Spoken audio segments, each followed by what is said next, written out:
घर आईनु देग पक्की, चढ़ाईनु तेग पक्की। अकाल द अनकॉन्कर्ड कहानी है सरदार अकाल सिंह की। कहानी कुछ इस तरह से है कि पंजाब के महाराजा रंजीत सिंह और उनके सेनाध्यक्ष सरदार हरी सिंह नालवा की डेथ के बाद पंजाब जो है बिल्कुल अनाथ हो जाता है। दुनिया जहाँ के चोर उचक्के डाकू लुटेरे पंजाब पर कहर ढाने लगते हैं। इन्हीं लुटेरों में से एक ग्रुप बताया गया है मारखानों का है। ये मारखानों का जो चीफ है उसका नाम है द बीस्ट हल्क जंगी जहाना। ये जो कैरेक्टर है जंगी जहाना का वो प्ले किया है निकितिन धीर ने and his played it quite well. ये मारखाने जो है सारे लुटेरों पे भी भारी पड़ जाते हैं और ये पंजाब के एक एक गांव को अपने कब्जे में करने लग जाते हैं। ऑब्वियसली जिस तरह के इनका चरित्र पता चल रहा है उससे एक चीज़ जाहिर है कि इन्हें लूटने काटने मारने में ही बहुत ज़्यादा प्लेजर मिल रहा है, तो ये यही काम कर रहे हैं। ये जो जंगी जहाना है इसकी बहन है काट्रो। काट्रो का जो कैरेक्टर है वो प्ले किया है अमिता वशिष्ठ ने। काट्रो का हस्बैंड दारा बख्श, देवर जो है दीना है और बेटा है एक नूरा। तो ये काट्रो, दीना और उसका हस्बैंड दारा बख्श जो है मिल करके सरदार अकाल सिंह के गांव पर भी हमला कर देते हैं। सरदार अकाल सिंह का जो कैरेक्टर है obviously that character is played by Gippy Grewal himself. तो ये गांव में जब ये अटैक करते हैं तो इनके लिए बिल्कुल आसान नहीं होता है। गांव के आउटस्कर्ट्स पर ही सरदार अकाल सिंह, उनके गुरु जो है बाबा हजूरा का character is very interestingly played by Gurpreet Ghuggi. And मुझे तो पहले पता ही नहीं चला बाबा हजूरा जो है गुरप्रीत घुग्गी है जो बाबा हजूरा कैरेक्टर प्ले कर रहे हैं। So it was very interesting और उन्होंने बहुत अच्छे से प्ले किया है उस कैरेक्टर को, सरदार अकाल सिंह जी के गुरु। सरदार अकाल सिंह की पत्नी सहज कौर का कैरेक्टर प्ले किया है निम्रत खैरा ने and she is also played it quite well. ये सब और इनके साथी जो खालसा है इस गांव का वो इनको आउटस्कर्ट्स पे ही मज़ा चखा देते हैं। मारखानों को, ये कटरो और उसके पति और देवर को औकात दिखा देते हैं कि तुम्हारी औकात ये है, और खालसा का एक जो उनका फाइटिंग स्पिरिट है उसका एक टेस्ट उनको करवा देते हैं। एंड इस जो ये स्कर्मिश होता है इसमें कटरो क्योंकि औरत है और खालसाओं का नियम है कि वो औरतों पर अपनी शमशीर जो है वो नहीं चलाते हैं तो उसे वो बख्श देते हैं। बट कटरो जिसने आज तक लोगों को काटने मारने में प्लेजर लिया है वो अब डरने लग गई है। उसने इस तरह का वॉरियर, सरदार अकाल सिंह के जैसा वॉरियर आज तक नहीं देखा है। एंड उसका देवर एक आँख उसकी काट देते हैं सरदार अकाल सिंह। एंड जो उसका पति है दारा बख्श वो बहुत ज़्यादा घायल हो जाता है, बहुत ही फेटल इंजरीज उसे हो जाती है। बट कटरो को क्योंकि बख्शा जाता है, कटरो इन दोनों को उठा करके यानी कि अपने 2-4 जो सिपाही बच गए हैं उनकी मदद से नदी पार उस तरफ अपने भाई के पनाह में चली जाती है जंगी जहाना की छत्र छाया में। मरते मरते दारा बख्श जो है जंगी जहाना से वादा लेता है कि कभी भी वो कटरो की मर्ज़ी के खिलाफ काम नहीं करेगा और नदी पार जो गांव है सरदार अकाल सिंह जी का जो गांव है वहाँ पर वो कभी चढ़ाई नहीं करेगा, वहाँ पर वो कभी हमला नहीं करेगा। इस वादे के साथ वो मर जाता है। बट कहानी काफ़ी प्रेडिक्टेबल है और हमें पता चल जाता है कि आगे जो होने वाला है, इवेंचुअली जो फेस ऑफ होगा वो जंगी जहाना और सरदार अकाल सिंह के बीच में ही होने वाला है। तो ये क्या सर्कमस्टेंसेस डेवलप होते हैं, कैसे हालात पैदा हो जाते हैं कि वादा करने के बावजूद भी जो जंगी जहाना है और सरदार अकाल सिंह जो है फेस टू फेस आ जाते हैं एक दूसरे के। एंड बहुत सारे योद्धाओं की यहाँ पर शहादत भी हो जाती है। तो किस तरह से सरदार अकाल सिंह अपने गांव की हिफाजत करते हैं, अपनी खालसा की परंपरा को निभाते हैं, ये फिल्म जो है ये पूरी इस बारे में है। तो क्या है मेरा रिव्यू अकाल द अनकॉन्कर्ड के बारे में। इस फिल्म को डायरेक्ट और इसको लिखा भी है खुद गिप्पी ग्रेवाल ने। म्यूज़िक शंकर एहसान लॉय का है और जो सिनेमाटोग्राफी है वो बलजीत सिंह की है सिनेमाटोग्राफी। इस फिल्म की जो स्ट्रेंथ है, मुझे ऐसा लगता है कि जो इस फिल्म के कैरेक्टर्स हैं उनमें जिन एक्टर्स को कास्ट किया गया, आई मीन कास्टिंग जो है बहुत अच्छी है, एक्टिंग भी बहुत अच्छी है, फाइट सीन्स भी बहुत इम्प्रेसिव है। खास करके वो फाइट सीन्स, लगभग 2 ऐसे इंस्टेंसेस मुझे लगते हैं जहाँ सरदार अकाल सिंह जो है अपने किरपन से फेटल वार करते हैं दुश्मन पर, वो वाले फाइट सीन्स मुझे बहुत ज़्यादा इम्प्रेसिव लग रहे हैं। कहानी में जो हिस्टोरिकल फैक्ट्स है उसमें महाराजा रंजीत सिंह और सरदार हरी सिंह नालवा का जिक्र बस किया गया है। महाराजा रंजीत सिंह को थोड़ा सा कुछ सेकंड्स के लिए कैरेक्टर को उसमें उतारा गया है और जस्ट डेथ से पहले एक सीन कुछ सेकंड्स का है और जब उनकी डेथ हो जाती है कुछ सेकंड्स का। हिस्टोरिकली फैक्चुअल फिगर्स 2 ही इसमें उल्लेख किया गया है, महाराजा रंजीत सिंह का और सरदार हरी सिंह नालवे का। इसके अलावा जो कहानी में सारे पात्र है, जो कैरेक्टर्स है, वो सारे फिक्शनलाइज्ड हैं, इंक्लूडिंग सरदार अकाल सिंह जी। उनके जो गुरु है दिखाए गए बाबा हजूरा सिंह जी, वो भी सारे फिक्शनलाइज्ड कैरेक्टर्स हैं। तो कभी ऐसे फिल्म को देख करके लगता है कि अगर हिस्टोरिकल फैक्ट्स पर, जो डॉक्यूमेंटेड वेरीफाइड फैक्ट्स है, उन पर बेस्ड अगर ये फिल्म होती तो मे बी उसका इम्पैक्ट कुछ और होता।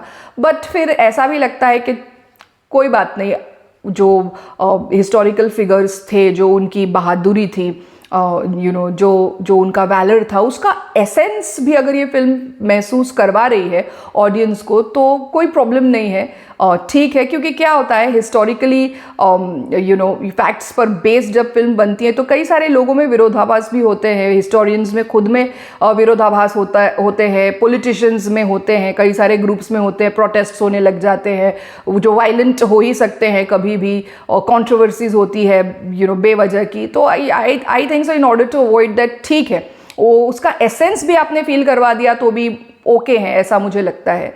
बट समहाउ ये जो फिल्म है, इसकी स्टोरी, इसका जो स्क्रीन प्ले है और इसका जो म्यूज़िक है, ये इस कॉन्सेप्ट को, जिस आधार पे या जिस विजन से ये फिल्म बनाई गई है ना, उसके साथ कॉम्प्लीमेंट नहीं कर पा रहे हैं और इस फिल्म को उभरने नहीं दे रहे हैं, ऐसा मुझे लग रहा है। स्क्रीन प्ले और कहानी, राइटिंग जो है, इंक्लूडिंग डायलॉग्स, मुझे काफ़ी कमज़ोर से लग रहे हैं, जिसने इन एलिमेंट्स ने इस फिल्म को दबा दिया है, इसको पूरा चमकने नहीं दे रहे हैं, ऐसा मुझको लग रहा है।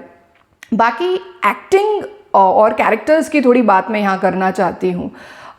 गिप्पी ग्रेवाल जितना अच्छे दिखते हैं वो गानों में जो हमने देखा, या इवन पंजाबी फिल्म्स में जो वो देखते हैं हम उनको, उससे कई गुना ज़्यादा अच्छा वो एज सरदार अकाल सिंह खालसा के उस रूप में, वो जो उनकी वेशभूषा है उसमें, वो बहुत ज़्यादा अच्छे लग रहे हैं। एंड बहुत अच्छे से उन्होंने इस किरदार को निभाया है। उनका बॉडी जेस्चर जो है, जो उनका फेशियल एक्सप्रेशन है, आँखों से जो भाव आ रहा है, बहुत ज़्यादा अच्छा है, बहुत काबिल तारीफ़ है, बहुत ज़्यादा इम्प्रेसिव है। फिल्म के सेंटर ऑफ अट्रैक्शन खुद सरदार अकाल सिंह यानी कि गिप्पी ग्रेवाल ही है। एंड उन्होंने बहुत अच्छे से इस कैरेक्टर को दिलो जान से निभाया है, ये पता चलता है। बहुत अच्छा फाइट उन्होंने किया है, एक्शन जो है उनका वो बहुत अच्छा है फिल्म में और देखने लायक है सच में। फिर जो उनकी वाइफ का कैरेक्टर प्ले किया है, जो निमृत खैरा है, इनकी एक्टिंग और डायलॉग डिलीवरी का बहुत ज़्यादा स्कोप एज सच इस कहानी में दिखाई नहीं दे रहा है। बट जो फाइट सीन्स निमृत खैरा ने दिखाए हैं या किए हैं इस फिल्म में, बहुत ज़्यादा अच्छे उन्होंने किए हैं। गिप्पी ग्रेवाल के तीनों बेटों ने भी इस फिल्म में 2 कैरेक्टर्स को निभाया है। इस फिल्म में सरदार अकाल सिंह जी का बेटा है जोरा सिंह, जो 3-4 साल का जोरा सिंह है, उस वर्जन को निभाया है उनके सबसे छोटे बेटे ने, और उनका नाम है गुरबाज ग्रेवाल। बहुत ही अच्छा और मासूम सा, बच्चे सारे ही मासूम होते हैं वैसे, but he is played it quite well. फिर जब ये जो ज़ोरा सिंह है वो लगभग 8-9 साल के हो जाते हैं, तब ज़ोरा सिंह का जो कैरेक्टर है वो प्ले किया है इनके दूसरे बेटे ने, गिप्पी ग्रेवाल के, शिंडा ग्रेवाल ने। एंड ये मेन एक बहुत ही ज़्यादा उम्दा इस बच्चे ने काम किया है। स्पेशली जो फाइट सीन्स दिए हैं, डायलॉग डिलीवरी भी बहुत अच्छी है, उनकी एक्टिंग, फेशियल एक्सप्रेशंस बहुत ज़्यादा अच्छे हैं, एंड उनकी मासूमियत combined with the kind of action this child has done is, मतलब वो देखने लायक है, बस उसको देखिए, ऐसा मुझे लगता है। गिप्पी ग्रेवाल के तीसरे बेटे एकोम ग्रेवाल ने चीची नाम के एक टीनेजर लड़के का कैरेक्टर निभाया है, जो बहुत ब्रेवली फाइट बैक करता है जब मारखाने हमला कर देते हैं उनके गांव पर। और उस समय पर अकाल सिंह जी जो है वो कहीं दूसरी जगह पहरा देने गए हुए होते हैं, किसी धोखे से ये जब अटैक करते हैं तब चीची जो है एक गिप्पी ग्रेवाल जी का बड़ा बेटा है, लगभग I think in his teens में भी लगभग 15 के आसपास, 15-16 के आसपास कुछ होगा ये जो बेटा है गिप्पी ग्रेवाल का, एकोम ग्रेवाल, इसने चीची नाम का ये कैरेक्टर प्ले किया है। और उन्होंने भी बहुत अच्छे से अपना एक्शन जो है, जो खालसाओं की परंपरा को डिपिक्ट करने वाले जो ये सीन्स हैं, ये बहुत अच्छे से निभाया। इस तरह से तीनों बेटों को हम देख रहे हैं गिप्पी ग्रेवाल के इस फिल्म में। और जब अकाल सिंह जी नहीं होते हैं गांव में, उस वक्त धोखे से जब ये हमला होता है, तब जो चीची है, जो ज़ोरा सिंह है, और जो अकाल सिंह जी की पत्नी है सहज कौर, ये और इनके साथी मिलकर के किस तरह से गांव को बचाने में लगते हैं और भिड़ जाते हैं इन बेकार से फालतू अपने आप को लड़ाकू कहने वाले या योद्धा भी कहने वाले बेशर्म लोगों के साथ। तो ये भी इस फिल्म में बताया है, जो देख करके काफ़ी दिल भर आता है।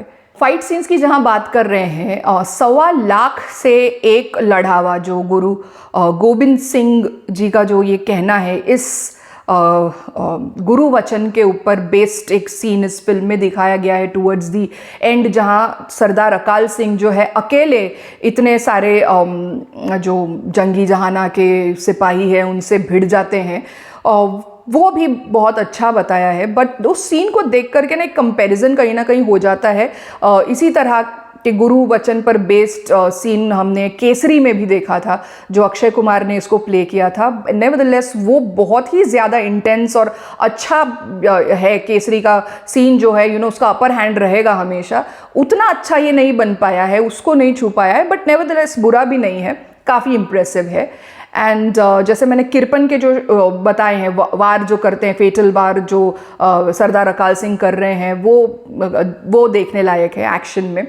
कुल मिलाकर के एक ही तरह का एक कॉमनैलिटी है जो हमारी हिस्ट्री है। जितने लोग चढ़ कर के आए हमारे देश में, अभी काफ़ी सारी फिल्मों में हमने देखा, अगर हिस्ट्री किसी ने पढ़ी है अच्छे से, या इवन सुपरफिशियली भी हमको ये पता है मोटे मोटे रूप से कि भारत ने कभी किसी के ऊपर हमला नहीं किया। कितने सारे लोग हमारे देश पर हमला करके आए, हमारे देश को इतने सालों तक अनेक किस्म के लुटेरों ने लूटते रहे। और इसमें एक चीज़ कॉमन थी कि कहीं ना कहीं हमारे देश के कुछ रोग एलिमेंट्स जो घर के भेदी थे, उनके भेद देने से ही धोखेबाजी हुई। और जो शूरवीर योद्धा रहे, जो लोग बहादुरी दिखा रहे थे, हिम्मत दिखा रहे थे और फाइट कर रहे थे अपने वतन की रक्षा के लिए, खुद के परिवार के सम्मान के लिए, सच्चाई के लिए, इंसाफ के लिए, जस्टिस के लिए, उनके पीठ में ऐसे ही घर के भेदियों ने ही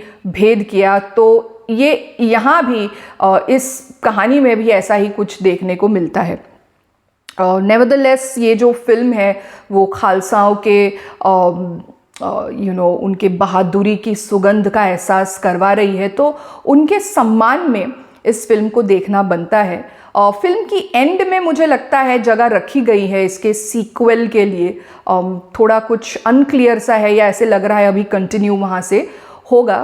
तो हमारे खालसाओं के सम्मान में इस फिल्म को देखना तो बनता है। This is my take on the film. इस फिल्म की एक बात मुझे थोड़ी अच्छी भी लगी कि जैसे अभी इतने सारे कम्युनल दंगे होते हुए हम देख रहे हैं, तो इन्होंने ये जो मारखाने हैं, ये जो ग्रुप है मारखानों का, इनको ऐसे बताया है कि इनका ना कोई जात है ना धर्म है, ये बस कहर ढाना चाह रहे हैं, बस आतंक फैलाना चाह रहे हैं, लोगों को काटने में, मारने में, डराने में ही इनको प्लेजर मिल रहा है।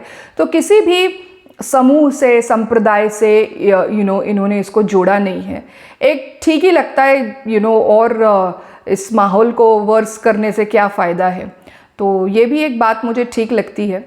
तो अकाल जो है वो खालसाओं के महान जज्बे की सुगंध का एहसास ज़रूर करवा रही है।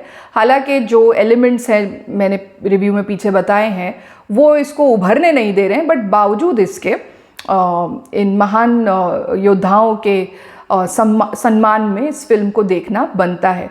So this is my take on the film अकाल।